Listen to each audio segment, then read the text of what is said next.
Hi everyone, welcome to another episode of Dad's Bedtime Stories.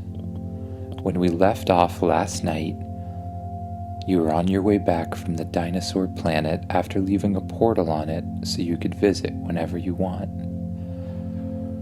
Just remember to get as comfortable as possible, sink down into your bed, get cozy with your blanket and your pillow. Close your eyes and just imagine yourself doing what the character in the story does. Beep, beep, beep. Alert. You think? Why do you have to be so loud, you ask the spaceship. We are approaching Earth. Get ready, we will have to land soon. We only have 10 more minutes for your robot replacement until he suddenly melts into a big pile of goo. Again, spaceship, I'm really not sure why you would design a robot that turns into a big pile of goo after that short period of time. I made a mistake, says the robot. Sorry. Don't worry about it. Okay, let's get back down to Earth. You watch through the view screen as Earth becomes bigger and bigger and bigger until it takes up your whole view. You watch as the ship passes through the Earth's atmosphere and then starts flying above the clouds. It dips down below the clouds and flies over a whole bunch of trees and forests and fields. And eventually you see your house in the distance. The ship gently lands in your driveway. After getting out of the spaceship, your parents run out. Hey, where were you? I thought you were inside cleaning your room. Yeah, I probably was there, you say, but now I'm out here. Well, that makes perfect sense, say your parents. Come on in. It's time to have dinner. You go in, but before you have dinner, you feel like you better go check on the robot. You walk towards your room, slowly open up the door, and that's where you see it. Hi there. Hi. Whoa, you cleaned my room really, really well. I live to serve. Now, there's just one thing I really need to tell you before school tomorrow. It's very important. Oh yeah, what's that? Suddenly the robot starts to spark and pop, and then it just disintegrates into a big pile of goo on the ground. Ew. How am I gonna clean that up? The spaceship, which has shrunk down and is sitting in your pocket, pops out. I'll take care of it. Okay. Thanks, spaceship. I'm gonna go eat dinner. Your parents have made your favorite meal. You sit down at the kitchen table and you eat it slowly and carefully, tasting every bite. You remember what it tastes like and you enjoy it. When you're done, you go to bed. And the next morning you realize that you have to go to school. Oh, I wonder what it was that the robot was trying to tell me. I don't know. Oh well, I'm sure it couldn't be too important, you think. You head out the door, jump on the bus, and ride it all the way to school. When you arrive at school, you go inside and sit down in your class with all of your friends. The teacher arrives and says, "Good morning, class. Today, we are going to hear our first presentation from our volunteer student. Hey, you, get up here." The teacher is looking directly at you. "Me, you say? You want me to get up and do a presentation?" "Yes, of course. You volunteered yesterday. You were so excited about it. It seemed like you'd had something very special planned." Yeah. I do, you say. Can I go to the washroom first?" "Oh, of course. Be right back." You run out of the room and go to the washroom. You pull the spaceship out of your pocket. "Spaceship? What are we going to do? I'm supposed to give some sort of amazing presentation, and I don't know how to give any kind of amazing presentation." "I have an idea," says the spaceship. Yeah, what's that?" "We could take your class to the Dinosaur planet on a field trip." "But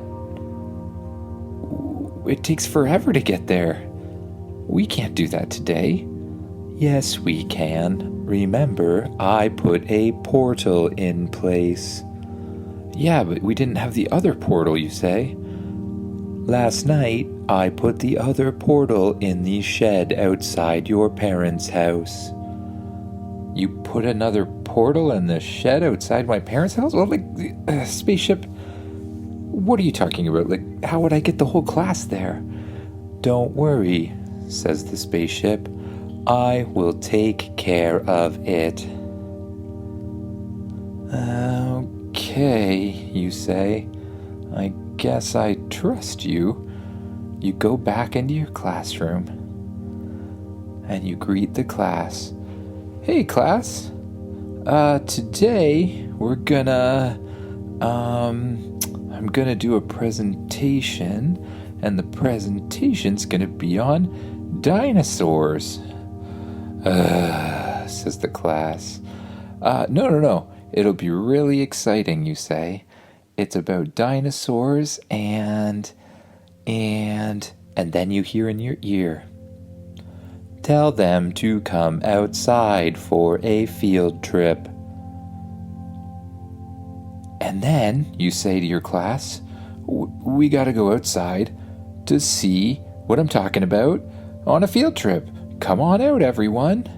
'Well, this is highly irregular,' says the teacher, 'but I guess we better follow him. Come on, class, follow me.' You and the class all walk outside. When you get there, you see a giant metal bus. Inside the bus is an incredibly strange-looking bus driver. The bus opens, and the driver steps up and says, 'Welcome to my bus. Come on in, kids.' What is going on, you think? All of the kids get on the bus along with the teacher.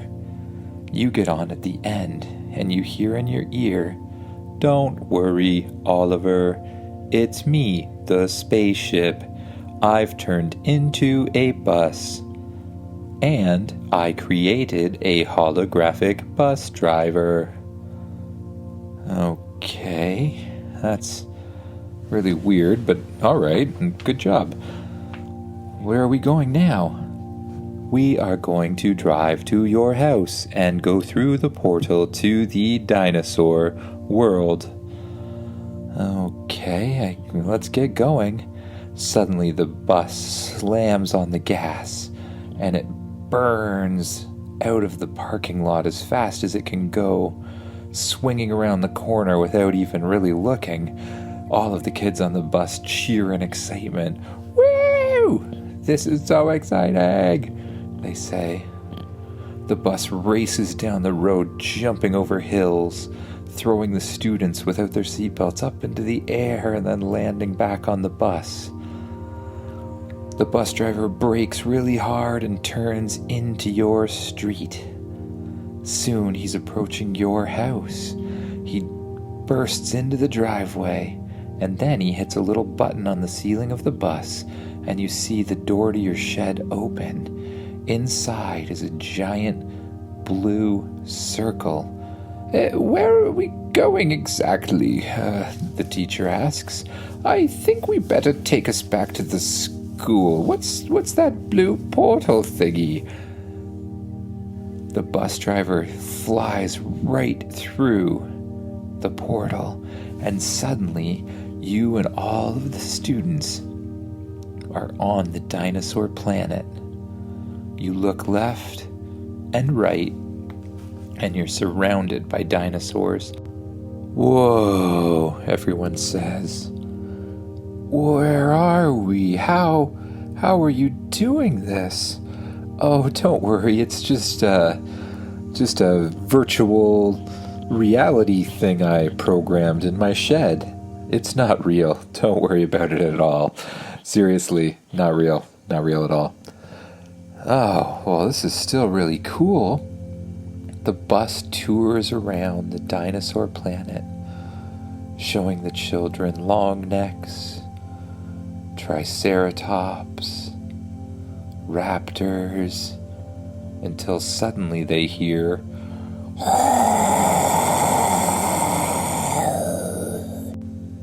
when they look out the front of the bus, they see a Tyrannosaurus Rex running straight for them with its mouth wide open, big enough to just about swallow the bus.